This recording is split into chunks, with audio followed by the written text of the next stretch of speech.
সামনেই আসছে ভাইফোঁটা, আর এই ভাইফোঁটাতে আমরা কিন্তু প্রত্যেকেই বাড়িতে নারকেলের নাড়ু বানিয়ে থাকি। আজ আমি চিনির নারকেল নাড়ু বানাচ্ছি। বানানো ভীষণই সহজ আর খেতে খুবই সুস্বাদু। নমস্কার বন্ধুরা, রিমির বাঙালি রান্নাঘরে আপনাদের সবাইকে স্বাগত। একটা লাইক দিয়ে পুরো রেসিপিটা দেখার অনুরোধ রইল। চলুন দেরি না করে রেসিপি শুরু করি। চিনির নাড়ু বানানোর জন্য এখানে আমি একটা বড় সাইজের নারকেলের খোসা ছাড়িয়ে দু টুকরো করে নিয়েছি। এখন নারকেল আমি কুড়িয়ে নেব। দেখুন নারকেল কুড়িয়ে নিয়েছি। নারকেল কোড়া একটা বড় থালায় ঢেলে নিচ্ছি। নারকেল কোড়ার পরিমাণটা 1.5 বাটির মতো হয়েছে। তার সাথে দিয়ে দিচ্ছি 1 বাটির একটু কম চিনি। এখন নারকেলের সাথে চিনি ভালো করে মিশিয়ে মেখে নেব। এইভাবে যদি চিনিটাকে নারকেলের সাথে মিশিয়ে নিই তাহলে রান্না করতে খুব বেশি সময় লাগবে না, আর নারকেলের সঙ্গে চিনি সুন্দরভাবে মিশেও যাবে।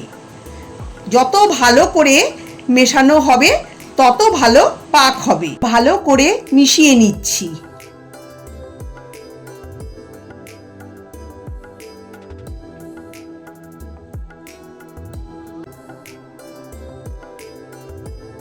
প্রায় 2-3 মিনিট নারকেলের সাথে চিনি ভালো করে মেখে নিয়েছি। এখন এর মধ্যে অ্যাড করছি 3-4 টেবিল চামচ গুঁড়ো দুধ। নারকেলের নাড়ুতে গুঁড়ো দুধ দিলে খুব সুন্দর টেস্ট হয়। এবার নারকেল চিনির সঙ্গে গুঁড়ো দুধ ভালো করে মিশিয়ে নেব। নারকেল চিনির সঙ্গে গুঁড়ো দুধ মেশানো হয়ে গেছে। এখন 5 মিনিট এইভাবে রেখে দেব। 5 মিনিট পরে নারকেল চিনির মিশ্রণ কড়াইতে ঢেলে দিচ্ছি। এখন গ্যাসের ফ্লেম অন করে লো মিডিয়াম করে দেব। এখন লো মিডিয়াম ফ্লেমে অনবরত নাড়িয়ে মিশিয়ে যেতে হবে। হাই ফ্লেমে করবেন না, তাহলে নাড়ু পুড়ে যেতে পারে। ক্রমাগত নাড়তে নাড়তে নাড়ুর পাক আসতে শুরু করবে। খুন্তি দিয়ে এরকম চেপে চেপে দেবেন, তাহলে নাড়ুর পাক খুব সুন্দর হবে। আর অনবরত নাড়তে নাড়তে পাক আসতে থাকবে।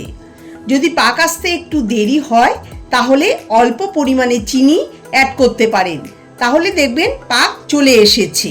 আপনাদের নারকেল ছোট না বড় তার ওপর চিনির পরিমাণ কম বেশি হবে, সেই মাপটা আপনারা দেখে নেবেন।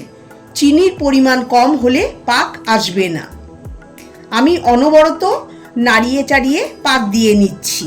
এটা আপনারা ভাইফোঁটাতে বা সামনেই কালী পুজো আসছে, কালী পুজোতেও বানাতে পারেন এই চিনির নারকেল নাড়ু। দেখুন ক্রমাগত নাড়তে নাড়তে নাড়ুর পাক চলে আসছে। এখন এর মধ্যে দিয়ে দিচ্ছি 1/4 চা চামচ থেতো করা এলাচ গুঁড়ো। এতে খুব সুন্দর ফ্লেভার আসবে। ভালো করে মিশিয়ে দেব। দেখুন পাক একদম চলে এসেছে। কেমন করে বুঝবেন যে এই মিশ্রণ নারকেল নাড়ুর জন্য রেডি আছে? মিশ্রণ থেকে অল্প একটু নিয়ে আঙ্গুলে নিয়ে ঘুরিয়ে নেবেন। যদি হাতে লেগে না যায় তবে বুঝবেন মিশ্রণটা নাড়ুর জন্য রেডি। আর যখন দেখবেন কড়াই থেকে ছেড়ে আসছে তখন বুঝবেন নাড়ুর পাক একদম ঠিক হয়েছে। গ্যাসের ফ্লেম বন্ধ করে এটাকে নাড়িয়ে হালকা ঠান্ডা করে নেব। খুব বেশি ঠান্ডা করবেন না, যেহেতু এটা চিনির নাড়ু তাড়াতাড়ি শক্ত হয়ে যায়, তাই গরম থাকতে থাকতেই নাড়ু করে নিতে হবে।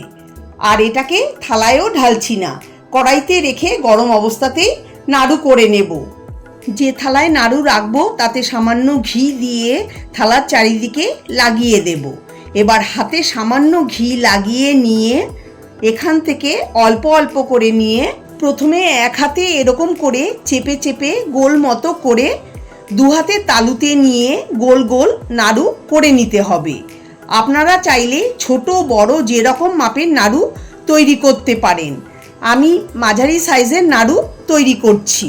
আরেকটা দেখিয়ে দিচ্ছি। হাতে অল্প অল্প নিয়ে প্রথমে এক হাতে এরকম করে চেপে চেপে গোল মতো করে 2 হাতে তালুতে নিয়ে গোল গোল নাড়ু করে নিতে হবে। এই একইভাবে আমি সব নাড়ু বানিয়ে নেব। দেখুন সব নাড়ু বানিয়ে নিয়েছি। এটা আপনারা যদি স্টোর করে রাখতে চান তাহলে যে কোনো কন্টেনারে ভরে ফ্রিজে রেখে দিতে পারেন। 20-25 দিন। রেসিপিটা ভালো লাগলে অবশ্যই লাইক, কমেন্ট, শেয়ার করবেন। সবাই ভালো থাকবেন, সুস্থ থাকবেন। ধন্যবাদ।